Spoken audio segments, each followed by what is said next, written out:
बिस्मिल्लाहिर्रहमानिर्रहीम अस्सलामुअलैकुम। Welcome to my YouTube channel. Hope so सब ठीक ठाक होंगे।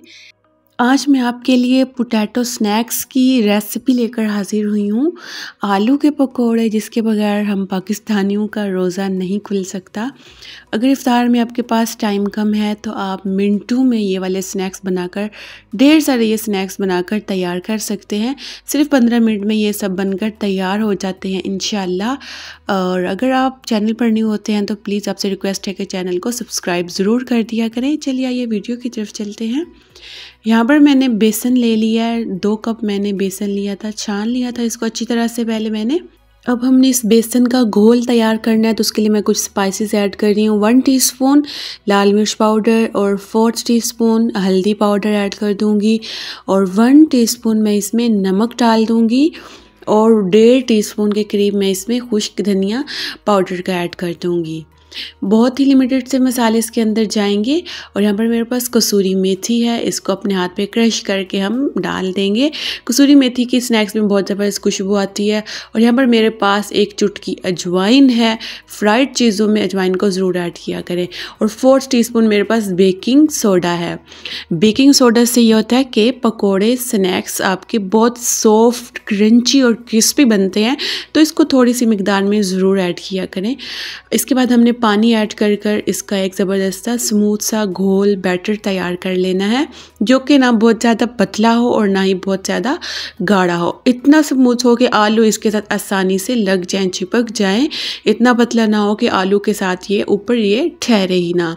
तो यहाँ पर देखिए माशाल्लाह इसकी कंसिस्टेंसी आप चेक करें, इतना ही हमने इसको गाढ़ा रखना है, इससे ज़्यादा पतला हमने नहीं करना। और यहाँ पर मेरे पास हरा धनिया है बारीक कटा हुआ, बस जस्ट हरा धनिया हम इसमें ऐड करेंगे। हरा धनिया ऐड करने के बाद इसको अच्छी तरह से हमने मिक्स कर देना है। हरा धनिया की बहुत ज़बरदस्त और अच्छी खुशबू आती है स्नैक्स में। चलें जी, नेक्स्ट यहाँ पर मैंने आलू काट लिए थे, इनको गोल गोल स्लाइसिस में हमने कट करना है। आप देख लें, इनकी कटिंग चेक कर लें, आपने कटिंग बिल्कुल सेम ऐसे ही रखनी है, ठीक है। अब इन पोटैटोज़ को हम इस घोल में ऐड कर देंगे। अगर आप चाहें तो एक एक पोटैटो डिप करके भी इनको फ्राई कर सकते हैं, मगर इस तरह बहुत मुश्किल होता है, तो इनको एक ही दफ़ा सारे घोल में हम ऐड कर देंगे।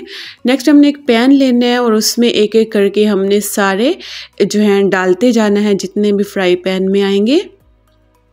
बहुत ही खूबसूरत तरीके से यहाँ पर देखें माशाल्लाह, एक एक करके हम पैन में ऐड कर देंगे और फ्लेम जो है अपने लो टू मीडियम ही रखनी है। हाई फ्लेम पर हम इनको नहीं पकाएंगे। यहाँ पर देखें माशाल्लाह लाइट गोल्डन कलर आना स्टार्ट हो गया है।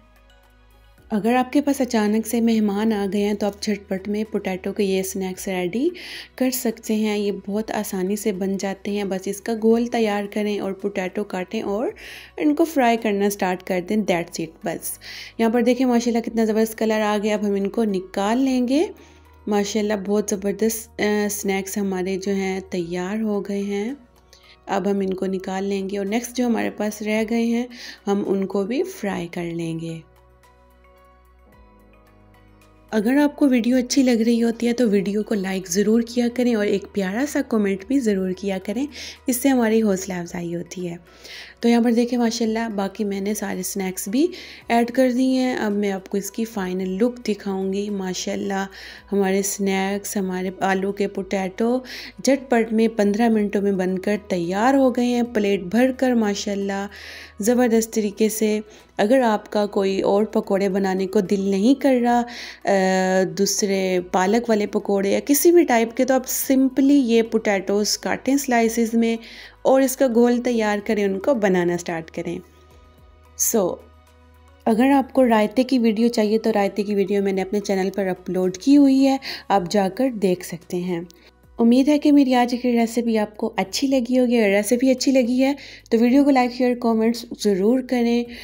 Thanks for watching the video. मिलती हूँ आपसे नेक्स्ट वीडियो में, तब तक के लिए अल्लाह हाफिज़।